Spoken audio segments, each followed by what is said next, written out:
My dear students welcome back to our channel नवम श्रेणी पिलामाने आज आम तुम ओडिया व्याकरण बहिर जो द्वितीय अध्याय रही संधि तो तार अभ्यास थिबा समस्त प्रश्न उत्तर गुड़िक आज आम ये भिडियो देखा।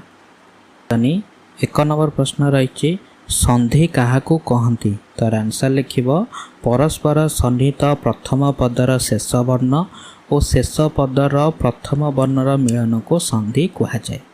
2 नंबर प्रश्न स्वर संधि क्या कहती तो यार आंसर लिख परस्पर सन्निहित प्रथम पदर शेष स्वर वर्ण सहित शेष पदर प्रथम स्वर वर्णर मिलन को स्वर संधि कहुए। प्रश्न व्यंजन संधिर संज्ञा लेख तो आंसर लिख परस्पर सन्निहित प्रथम पदर शेष व्यंजन वर्ण सहित शेष पदर प्रथम स्वर वर्ण व व्यंजन वर्णर मिलन को व्यंजन संधि कहुए। 4 नंबर प्रश्न विसर्ग संधिर लक्षण कौन तो आंसर लिख विसर्ग युक्त शब्द पर स्वर वर्ण व व्यंजन वर्ण संयुक्त हेले विसर्ग संधि हुए। रु आउ हलंतर हलंत होउचंती एही संधिर गोटे गोटे रूप। तापर 5 नंबर संधि विच्छेद कर तो युड़िक जो सब रही एगुड़िकर संधि विच्छेद कर। तो प्रथम जो रही देख देवर्षि तो देवर्षिर संधि विच्छेद कले हेब देवयुक्त ऋषि। तो तापर जो रही सदाचार तो सत युक्त आचार। तापर सूच्यग्र तो सूचियुक्त अग्र। स्वागत सुयुक्त आगत। गायक गईयुक्त अक। उज्ज्वल ऊतयुक्त ज्वल। जगन्नाथ जगतयुक्त नाथ। शिष्ट शिशियुक्त त। धनुष्टंकार धनुयुक्त टंकार। मनोवांछा मनयुक्त वांछा। स्वर्गत स्वयुक्त गत। निर्देश नियुक्त देश। तो तापर 6 नंबर रही संधि कर तो युड़िकर संधि कर प्रतियुक्त अह तो हेब प्रत्यय। तापर समयुक्त हति हम संहति। महायुक्त उद्धति हम महोदधि। ऊतयुक्त छेद हेब उच्छेद। राजायुक्त ऋषि हेब राजर्षि।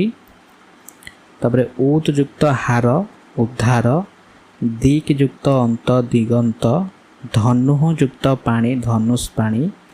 अनुयुक्त ऐषण अन्वेषण। ततः युक्त अधिक ततोधिक। भोयुक्त उक भावुक। मुहुयुक्त मुहु मुहुर्मुहु। तो तापर 7 नंबर क्वेश्चन तो 7 नंबर क्वेश्चन रही भ्रम संशोधन कर तो भ्रम संशोधन करी मु लिखि दउची तुम माने लिखि नब। तो जतीन्द्र बागीश उल्लास उशृंखला विच्छेद शिरच्छेद मनोरंजन है तो युड़िक मुझे लिखि दूसरी तुम मैंने लिखि नब। तापर देख 8 नंबर तो 8 नंबर क्वेश्चन रही निम्नलिखित प्रति धाड़ी रे थिबा भिन्नधर्मी शब्दटी को बाछ। तो क जो रही अस्ताचल नीलाचल हिमाचल सीमाचल तो एठारे अलग शब्दटी हम सीमाचल। ख नंबर सुक्ति मुक्ति साधुक्ति बद्धुक्ति तो एठारे अलग शब्दटी हम मुक्ति। ग नंबर दिगंत दिग्बलय जगन्नाथ दिग्गज तो एठारे अलग शब्दटी हम जगन्नाथ।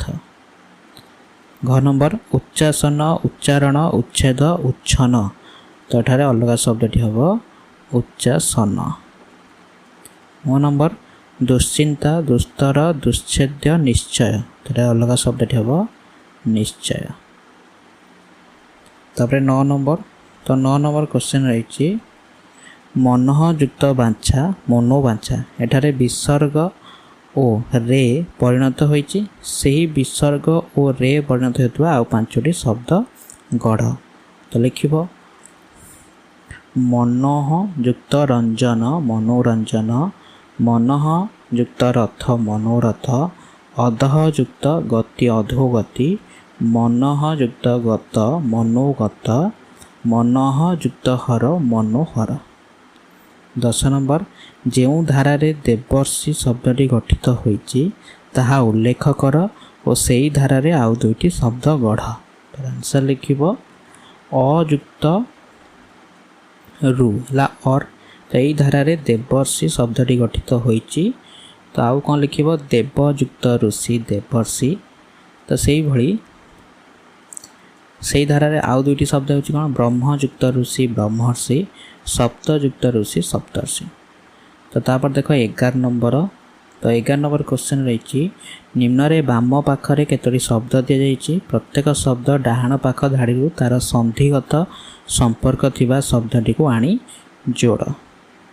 ତ ଦେଖ ପ୍ରଥମେ ଯେଉଁ ରହିଛି କରେ ପରୀକ୍ଷା। ତ ପରୀକ୍ଷାର ସଠିକ୍ ସନ୍ଧିଗତ ଶବ୍ଦ କେଉଁଟା ହେବ ନିରୀକ୍ଷା।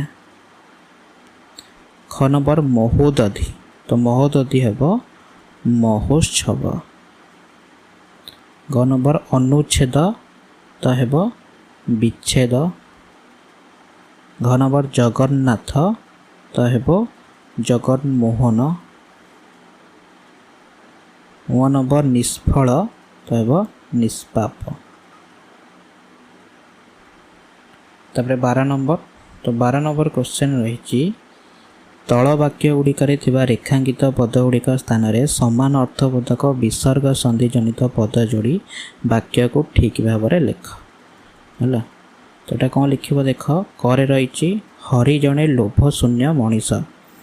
ତ ଏଠାରେ କ'ଣ ଲେଖିବ ହରି ଜଣେ ନିର୍ଲୋଭ ମଣିଷ। ଖ ନମ୍ବର ପରମେଶ୍ୱରଙ୍କର ଆକାର ନାହିଁ। ତ ଉତ୍ତର ଲେଖିବ ପରମେଶ୍ୱର ନିରାକାର ଅଟନ୍ତି। ଗ ନମ୍ବର ଧନ ବିହୀନ ଜୀବନ ନିରର୍ଥକ ଅଟେ। ତ ଲେଖିବଟା ନିର୍ଧନ ଜୀବନ ନିରର୍ଥକ ଅଟେ। ଘ ନମ୍ବର ଜନଶୂନ୍ୟ ସ୍ଥାନରେ ବେଶୀ ସମୟ ରହିହେବ ନାହିଁ।